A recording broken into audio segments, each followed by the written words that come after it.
എല്ലാ ഉദ്യോഗാർത്ഥികൾക്കും ടാലന്റിന്റെ daily current affairs ക്ലാസ്സിലേക്ക് സ്വാഗതം. ഇന്ന് നമ്മൾ ചർച്ച ചെയ്യാൻ പോകുന്നത് 2026 മെയ് 30 പ്രധാന ആനുകാലിക വിഷയങ്ങളും അവയുടെ അനുബന്ധ വിവരങ്ങളുമാണ്. അപ്പോൾ നമ്മൾ ക്ലാസ്സിലേക്ക് കടക്കാം.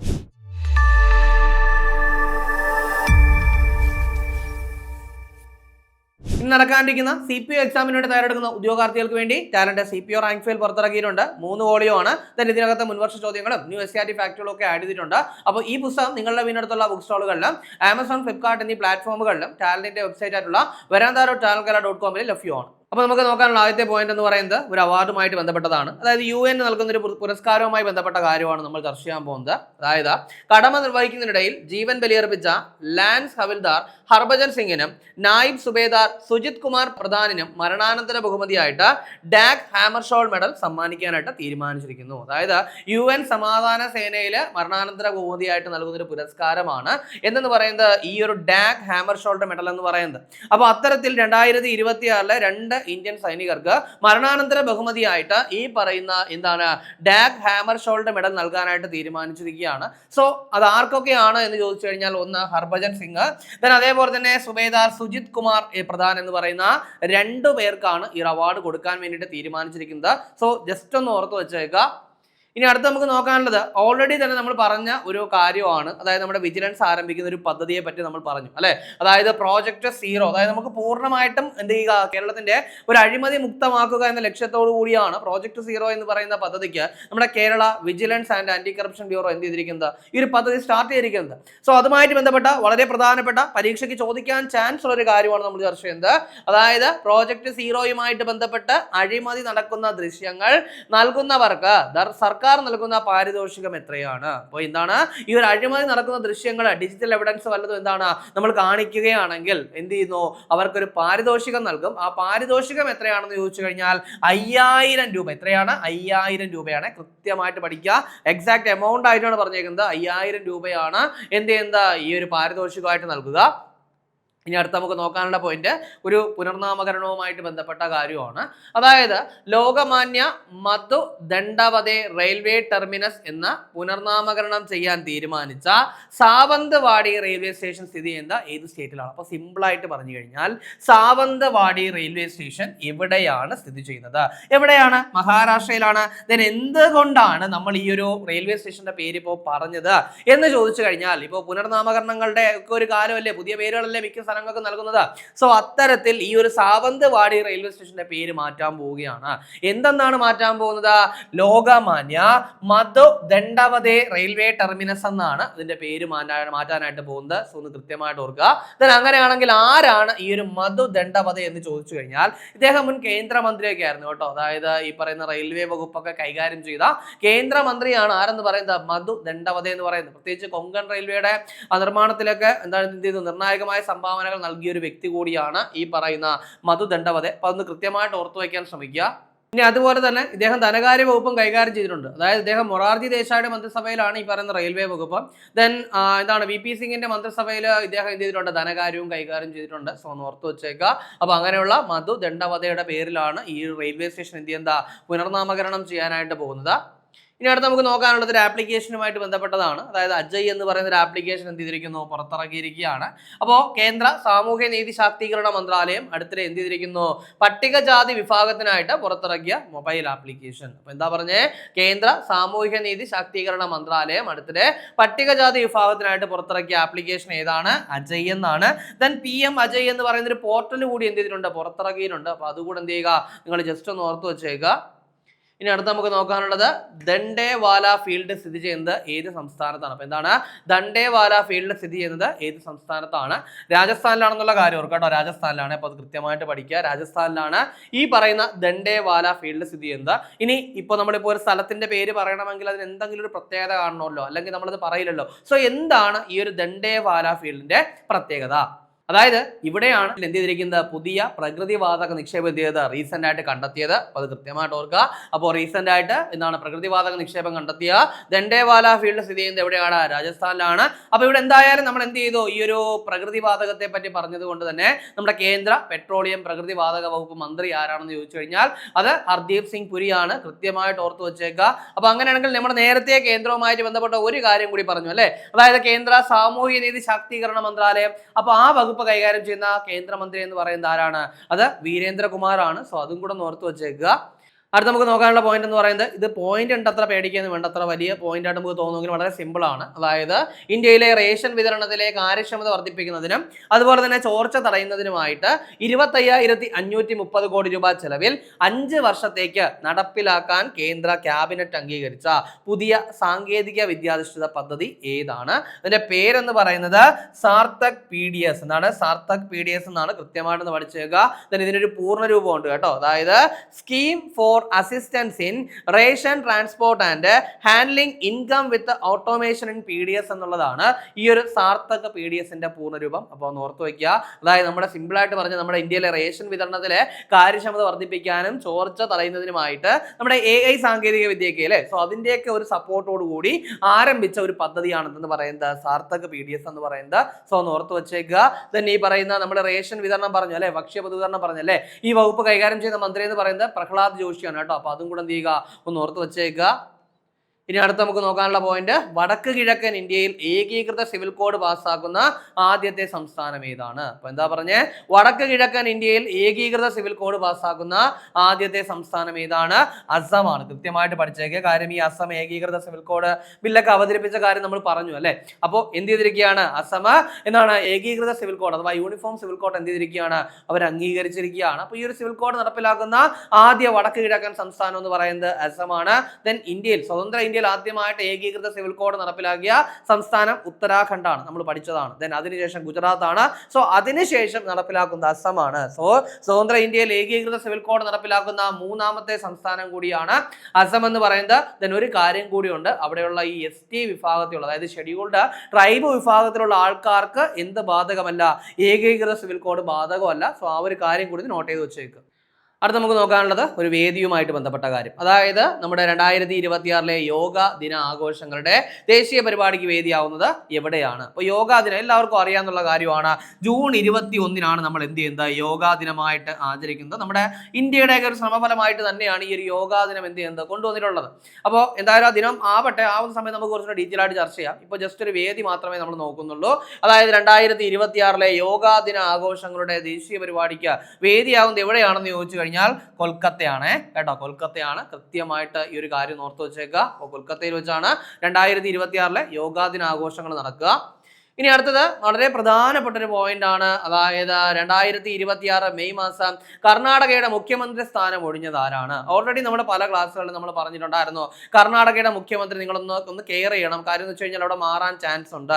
കാരണം അവിടെ ആ ഒരു ഇലക്ഷൻ കഴിഞ്ഞ സമയത്ത് തന്നെ രണ്ടുപേര് തമ്മിൽ 2.5 വർഷം മുഖ്യമന്ത്രി ആയിരിക്കാം എന്നൊരു ധാരണ ഉണ്ടായിരുന്നു. സോ അതിന്റെ പശ്ചാത്തലത്തിലാണ് പോയിക്കൊണ്ടിരുന്നത്. അപ്പോൾ ഏത് സമയം വേണമെങ്കിലും മുഖ്യമന്ത്രി മാറാം എന്നുള്ളൊരു കണ്ടീഷൻ ഉണ്ടായിരുന്നു.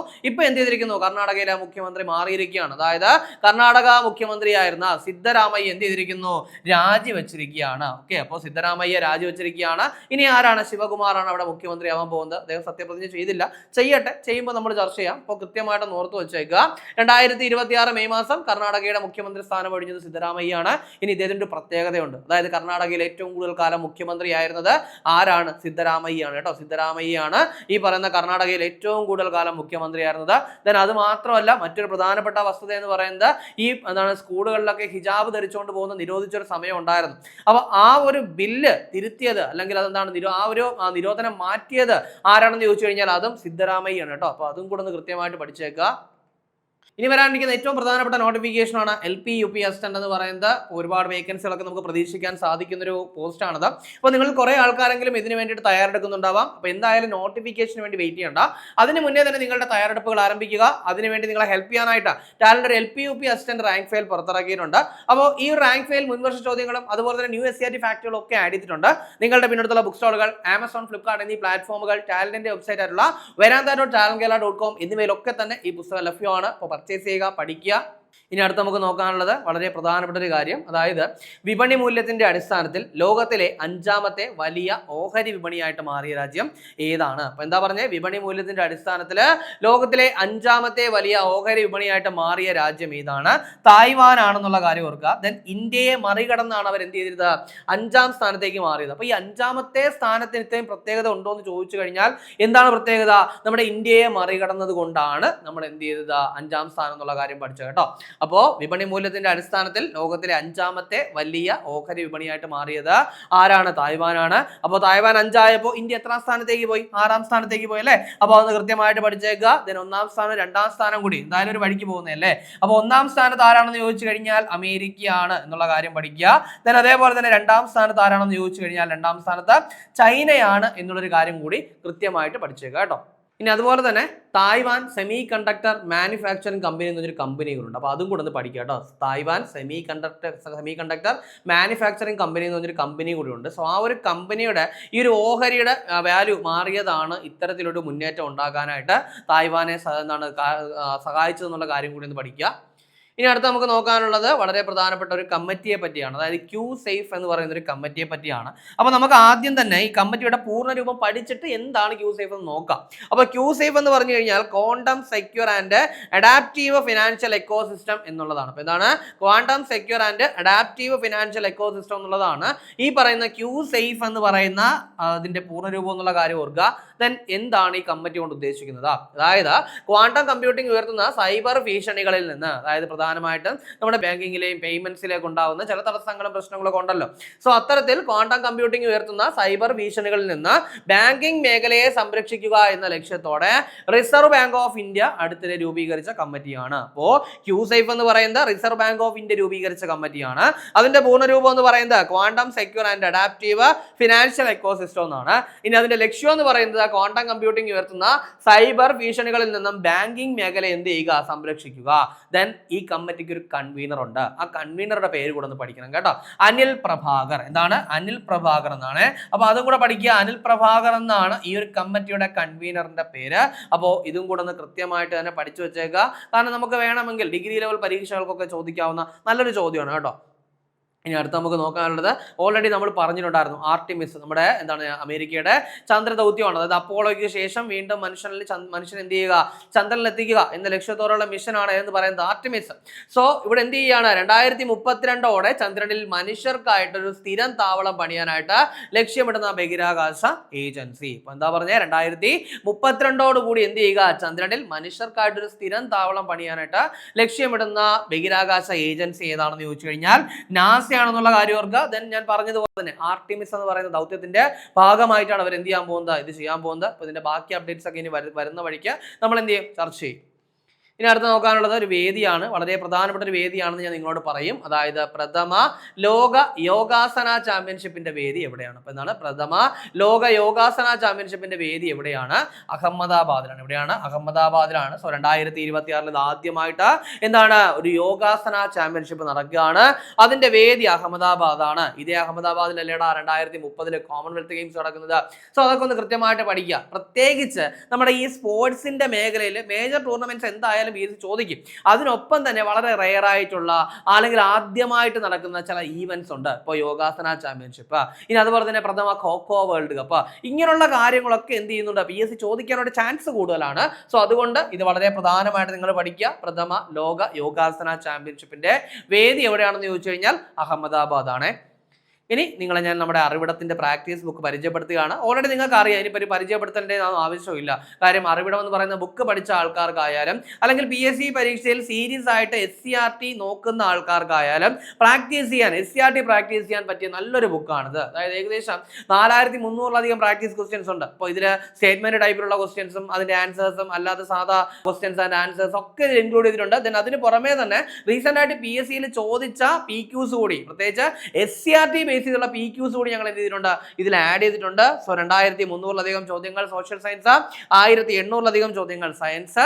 അപ്പോൾ ഇതെല്ലാം ഉൾപ്പെടുന്ന ഒരു കംപ്ലീറ്റ് പാക്കേജ് ആണ്. അപ്പോൾ പർച്ചേസ് ചെയ്യുക, പഠിക്കുക. നിങ്ങളുടെ വീട്ടിലുള്ള ബുക്ക് സ്റ്റോളുകളിലും ആമസോൺ, ഫ്ലിപ്കാർട്ട് എന്നീ പ്ലാറ്റ്ഫോമുകളിലും ചാനലിന്റെ വെബ്സൈറ്റ് ആയിട്ടുള്ള veranda.channelkerala.com ഈ ബുക്ക് ലഭ്യമാണ്. അപ്പോൾ നമുക്ക് ചർച്ച ചെയ്ത പോലെ ഒന്നുകൂടി നോക്കാം. ആദ്യം പറഞ്ഞത് ഒരു അവാർഡുമായിട്ട് ബന്ധപ്പെട്ട കാര്യമായിരുന്നു. ഏത് അവാർഡാണ് നമ്മൾ പറഞ്ഞത്?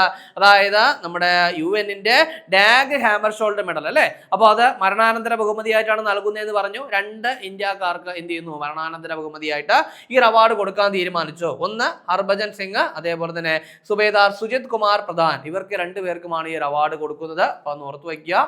അതിനുശേഷം പറഞ്ഞത് നമ്മുടെ പ്രോജക്ട് സീറോ, അഴിമതി തടയാനുള്ള വിജിലൻസിന്റെ പദ്ധതി അല്ലേ. അപ്പൊ അങ്ങനെയാണ് നമ്മുടെ കേരളത്തിന്റെ വിജിലൻസ് വകുപ്പ് കൈകാര്യം ചെയ്യുന്ന മന്ത്രി ആരാ? രമേശ് ചെന്നിത്തല. ഓർമ്മയുണ്ടല്ലോ. ശരി, അപ്പൊ ഈ പ്രോജക്ട് സീറോയുമായിട്ട് ബന്ധപ്പെട്ട് നടക്കുന്ന അഴിമതി ദൃശ്യങ്ങൾ എന്ത് ചെയ്യുന്നു? നൽകുന്ന ആൾക്കാർക്ക് സർക്കാർ എന്ത് ചെയ്യും? ഒരു പാരിതോഷികം പ്രഖ്യാപിച്ചിരിക്കുകയാണ്. എത്രയാണ്? 5000 രൂപ കേട്ടോ, 5000 രൂപയാണ്. അതിനുശേഷം സാവന്തവാടി റെയിൽവേ സ്റ്റേഷൻ മഹാരാഷ്ട്രയിലാണെന്ന് പറഞ്ഞു. പറയാനുള്ള കാരണം എന്താ? അതിന്റെ പേര് മാറ്റുന്നു. ആരുടെ പേരിലാ പേര് മാറ്റുന്നേ?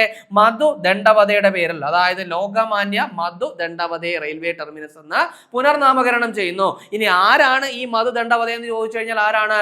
മുൻ കേന്ദ്ര റെയിൽ മന്ത്രിയും ധനകാര്യമന്ത്രിയൊക്കെ ആയിരുന്ന വ്യക്തിയാണ്.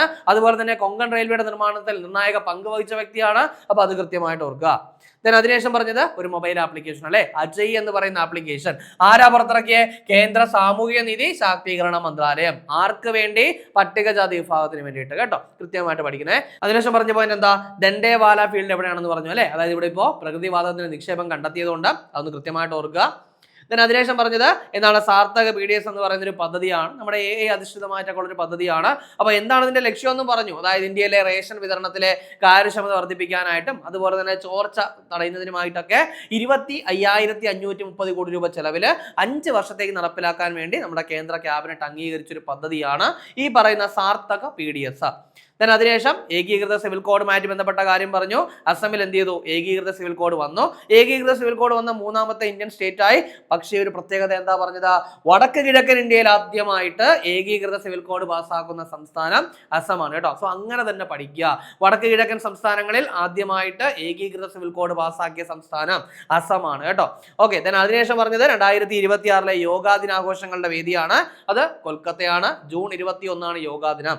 അതിനുശേഷം സിദ്ധരാമയ്യ എന്ത് ചെയ്തിരിക്കുന്നു? കർണാടകയുടെ മുഖ്യമന്ത്രി സ്ഥാനം ഒഴിഞ്ഞു. സോ പഠിക്കാൻ ഒരു പുതിയ മുഖ്യമന്ത്രി കൂടിയായി. ആരാണ്? ശിവകുമാറാണ്. അദ്ദേഹം സത്യപ്രതിജ്ഞ ചെയ്യട്ടെ, എന്നിട്ട് നമ്മൾ എന്ത് ചെയ്യും? ഡീറ്റെയിൽ ആയിട്ട് ചർച്ച ചെയ്യും. അതിനുശേഷം പറഞ്ഞത് വിപണി മൂല്യത്തിന്റെ അടിസ്ഥാനത്തിൽ ലോകത്തിലെ 5ാമത്തെ വലിയ ഓഹരി വിപണിയായിട്ട് മാറിയ രാജ്യം ഏതാണ്? തായ്വാനാണ്. ഇന്ത്യയെ മറികടന്നു. സോ ഇന്ത്യ 6ാം സ്ഥാനത്തേക്ക് പോയി. 1ാം സ്ഥാനത്ത് അമേരിക്കയും 2ാം സ്ഥാനത്ത് ചൈനയുമാണ്. അതിനുശേഷം പറഞ്ഞത് ക്യൂസേഫ് എന്ന് പറയുന്ന കമ്മിറ്റിയാണ്. രൂപീകരിച്ചത് റിസർവ് ബാങ്ക് ഓഫ് ഇന്ത്യ ആണ്. എന്താണ് അതിന്റെ ലക്ഷ്യം എന്ന് നമ്മൾ പറഞ്ഞു. ക്വാണ്ടം കമ്പ്യൂട്ടിംഗ് ഉയർത്തുന്ന സൈബർ ഭീഷണികളിൽ നിന്നും എന്ത് ചെയ്യുക? ബാങ്കിംഗ് മേഖലയെ സംരക്ഷിക്കുക എന്നുള്ളതാണ് ഈ ഒരു കമ്മിറ്റിയുടെ ലക്ഷ്യം എന്ന് പറയുന്നത്. അതിനുശേഷം നാസ എന്ത് ചെയ്യാൻ വേണ്ടി പ്ലാൻ ചെയ്യുന്നു എന്ന് പറഞ്ഞു. അതായത് 2032 എവിടെയാണ്? ചന്ദ്രനിൽ മനുഷ്യർക്കായിട്ട് ഒരു സ്ഥിരം താവളം പണിയാനായിട്ട് നാസ ലക്ഷ്യമിടുന്നു എന്ന് പറഞ്ഞു. അതിനുശേഷം പ്രഥമ ലോക യോഗാസന ചാമ്പ്യൻഷിപ്പ് 2026 നടക്കുന്നു. വേദി ഏതെന്ന് ചോദിച്ചു കഴിഞ്ഞാൽ അഹമ്മദാബാദാണ്. സോ അതുകൊണ്ട് കൃത്യമായിട്ട് പഠിച്ചേക്കുക. ഇനി കഴിഞ്ഞ ക്ലാസ്സുമായി ബന്ധപ്പെട്ട 2 ചോദ്യങ്ങൾ നൽകുകയാണ്. അതിന്റെ ഉത്തരം കൂടി കമന്റ് ചെയ്യുക. അപ്പോൾ നമ്മുടെ ദി വെൽത്ത് ഓഫ് നേഷൻസ് എന്ന് പറയുന്ന പുസ്തകം, സിമ്പിൾ ആയിട്ട് അങ്ങനെയാണ് അല്ലെ, ദി വെൽത്ത് ഓഫ് നേഷൻസ് എന്ന് പറയുന്ന പുസ്തകം എഴുതിയത് ആരാണ്? David Ricardo, Adam Smith, JM Keynes, Alfred Marshall. കാരണം ഈ പുസ്തകം ഇപ്പോൾ 250 വർഷം പൂർത്തിയാക്കുകയാണ്. അപ്പോൾ അതുകൊണ്ട് കൃത്യമായിട്ടൊന്ന് കമന്റ് ചെയ്യുക. ഇനി 2ാമത്തെ ചോദ്യം, കേരളത്തിലെ ആദ്യത്തെ സ്വകാര്യ മെഡിക്കൽ മ്യൂസിയം എവിടെയാണ്? അത് ഉള്ളൂരാണോ, വഴുതക്കാടാണോ, തൈക്കാടാണോ, പട്ടത്താണോ എന്നുള്ള കാര്യം ഒന്ന് കമന്റ് ചെയ്യുക. ഇനി കഴിഞ്ഞ ക്ലാസ് നൽകിയിരുന്ന 2 ചോദ്യങ്ങളുടെ ഉത്തരം കൂടി നോക്കാം. ആദ്യത്തെ ചോദ്യം 2026 കോമൺവെൽത്ത് ഗെയിംസ് എവിടെയാ? ഗ്ലാസ്ഗോയിൽ വെച്ച് നടക്കുന്നു അല്ലെ. അപ്പൊ അതിന്റെ ചെഫ് ഡി മിഷൻ, ഇന്ത്യൻ സംഘത്തിന്റെ ചെഫ് ഡി മിഷൻ അല്ലെങ്കിൽ ഇന്ത്യൻ സംഘത്തെ നയിക്കുന്നത് ആരാണെന്ന് ചോദിച്ചു കഴിഞ്ഞാൽ ആരാണ്? രോഹിത് രാജ്പാൽ ആണെന്നുള്ള കാര്യം ഓർത്തു വയ്ക്കുക കേട്ടോ, കൃത്യമായിട്ട് പഠിച്ചേക്കണേ. ഇന്ത്യൻ ടെന്നീസ് താരമാണെന്നുള്ള കാര്യം കൂടി ഒന്ന് പഠിച്ചേക്കുക. അത് 2ാമത്തെ ചോദ്യം, തമിഴ്നാടിന്റെ AI വകുപ്പ് മന്ത്രി ആരാണ്? അത് R കുമാർ ആണ്. നമുക്കറിയാം ഇന്ത്യയിൽ ആദ്യമായിട്ട് AI വകുപ്പ്, ഇന്ത്യയിൽ ആദ്യമായിട്ട് വയോജന വകുപ്പ്, ഇത് രണ്ടും ആരംഭിച്ചത് കേരളമാണ്. ഇന്ത്യയിൽ നിന്നാണ് AI വകുപ്പ് ആരംഭിക്കുന്ന 2ാമത്തെ സംസ്ഥാനം തമിഴ്നാടാണ്. അവിടുത്തെ AI മന്ത്രി R കുമാർ ആണ്. അങ്ങനെയാണെങ്കിൽ കേരളത്തിലെ AI മന്ത്രി ആരാണ്? PK കുഞ്ഞാലിക്കുട്ടി അല്ലെ, നമ്മൾ പഠിച്ചതാണ്. സോ അതുകൂടെ ഒന്ന് കൃത്യമായിട്ട് പഠിച്ചു വെച്ചേക്കുക. അപ്പോൾ നമ്മൾ ചർച്ച ചെയ്ത ചോദ്യങ്ങളും ഉത്തരങ്ങളും ചർച്ച ചെയ്ത പോയിന്റുകളും ഒക്കെ മനസ്സിലാണെന്ന് വിചാരിക്കുന്നു. വളരെ കാര്യമായിട്ട് നല്ലതുപോലെ തന്നെ ഡെയിലി കറണ്ട് അഫയേഴ്സ് അപ്ഡേറ്റ് ചെയ്യുക, നല്ലപോലെ വർക്ക് ചെയ്യുക, എത്രയും പെട്ടെന്ന് ഒരു ജോലി നേടിയെടുക്കുക. 2026 മെയ് 30 പ്രധാന ആനുകാലിക വിഷയങ്ങളും അവയുടെ അനുബന്ധ വിവരങ്ങളുമാണ് നമ്മൾ ചർച്ച ചെയ്ത് കഴിഞ്ഞത്. അപ്പോൾ ഈ ചർച്ച ചെയ്ത പോയിന്റുകളൊക്കെ മനസ്സിലായെന്ന് വിചാരിക്കുന്നു. മറ്റൊരു ക്ലാസ്സുമായി നമുക്ക് അടുത്ത ദിവസം കാണാം.